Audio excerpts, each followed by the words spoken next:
సూర్యగ్రహణానికి దేవతారాధనకి సంబంధం ఏమిటి అంటే, మాకు క్షేత్రాల లోపల అనుష్ఠానం చేసి యంత్రాలు ప్రతిష్ఠ చేస్తాం.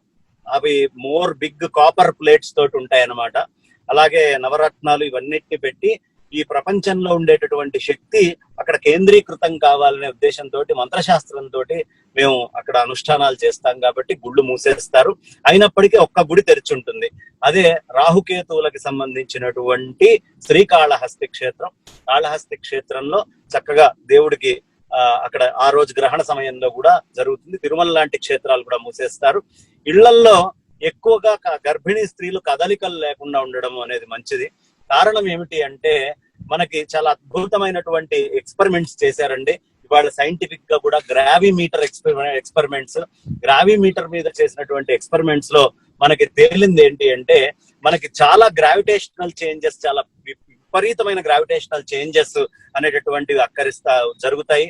దీనికి డూవల్ అనే ఆయన 1994 లో, 95 లో మిశ్రా అనే ఆయన, వాంగ్ అనే ఆయన 1999 లో చైనా ఆయన కూడా దీని మీద ప్రత్యేకం పరిశోధనలు చేసి చాలా విశేషమైనటువంటి గ్రావిటేషనల్ ఇంపాక్ట్స్ ఎస్పెషల్లీ ఆన్ సూర్యగ్రహణం నాడు ఈ భూమి మీద ఉంటాయని సైంటిఫిక్ పీర్ రివ్యూడ్ అండ్ ప్రపంచము అగ్రీ చేసినటువంటి సిద్ధాంతం ఇది. అందుకనే మనకి సముద్రం లోపల కూడా మిగతా అప్పటికంటే కూడా చాలా విశేషమైనటువంటి ఆటుపోట్లు ఇవన్నీ కూడా మనకి జరుగుతూ ఉంటాయి.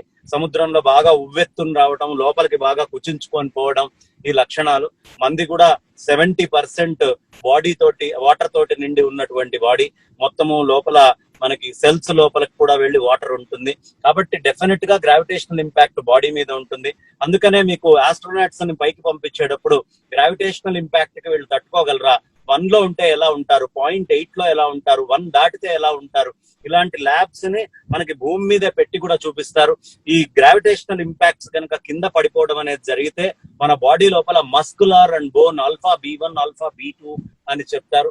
ఆ రిపోర్ట్స్ వల్ల తేడా వస్తుంది. బేబీని కడుపులో క్యారీ చేస్తూ ఉంటుంది కాబట్టి తల్లి అంత వెయిట్ ని, అది మజిల్స్ కి సంబంధించినటువంటిది కాబట్టి ఎక్కువ మూవ్మెంట్స్ ఇచ్చి మజిల్ మీద ఇంపాక్ట్ పడకుండా చూసుకోండి అనే సిద్ధాంతము. అయితే ఇవన్నీ సైంటిఫిక్ గా చాలా రీసెర్చ్లు జరగాలి. అయినప్పటికీ ఇది మాకు ఋషి చెప్పాడు కాబట్టి, ఋషి చెప్పినటువంటి సంప్రదాయం ఈ ప్రపంచంలో మొట్టమొదట ఈ గ్రహణాన్ని చూసినటువంటి వాడు ఋషి.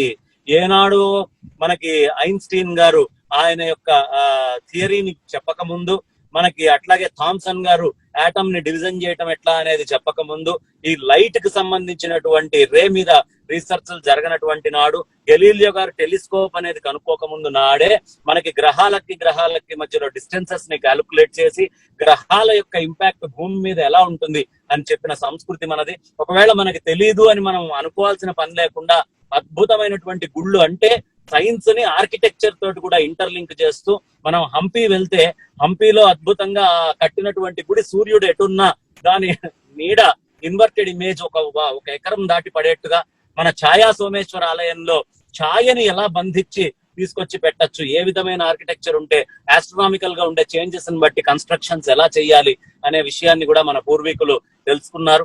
నాసా నుంచి కూడా ఇవాళ అథెంటిక్ గా అఫీషియల్ ఇన్ఫర్మేషన్ సైంటిస్టులు భారతదేశానికి వచ్చి కడపయాది నెంబర్ సిస్టమ్ ఏంటి, పంచభూత సంజ్ఞ ఏంటి, ఈ పూర్వీకులైనటువంటి ఆర్యభటుడు వీళ్ళందరూ ఎలా చెప్పారు, ఆర్యభటుడు ఫాలో అయినటువంటి నెంబర్ సిస్టమ్ వేదాల్లో చెప్పబడింది ఏదుంది, ఇవన్నీ కూడా నేర్చుకుంటున్నటువంటి తరుణం. కాబట్టి ఖచ్చితంగా మన ఋషి మనకి చెప్పాడు.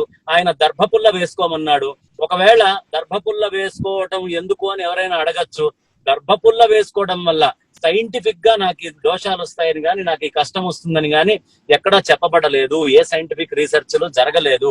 కాబట్టి సైంటిఫిక్ రీసెర్చ్లు జరిగి నేను వేసుకునేటటువంటి నా ఆచారం వల్ల పక్కవాడికో ఎదురువాడికో ఏదో ఇబ్బంది వస్తుంది అనుకున్నప్పుడు నా ఆచారాన్ని నేను మార్చుకోవాలి. కానీ అలాంటి ఇబ్బందులు ఏమీ లేవు. జాగ్రత్తగా చేసుకోమన్నారు. పూర్వం పంచాంగంలో సూర్యగ్రహణం అప్పుడు సూర్యుడిని చూడకూడదు అని మన పూర్వీకులు చెప్పారు. ఇవాళ అదే సైన్స్ చెప్తోంది. నేకుడ్ ఐ తోటి సూర్యుడిని చూడకండి, కళ్ళ మీద ఇంపాక్ట్ ఉంటుంది, దానికి తగ్గటువంటి ఫోటో ఫ్రేమింగ్ గ్లాస్ పెట్టుకోండి. ముందు చూడకూడదు అని చెప్పిన వాడు ఋషే కదా, తర్వాత కదా సైన్స్ లో వచ్చి ఈ కండిషన్ లో అయితే చూడొచ్చు అని చెప్పింది.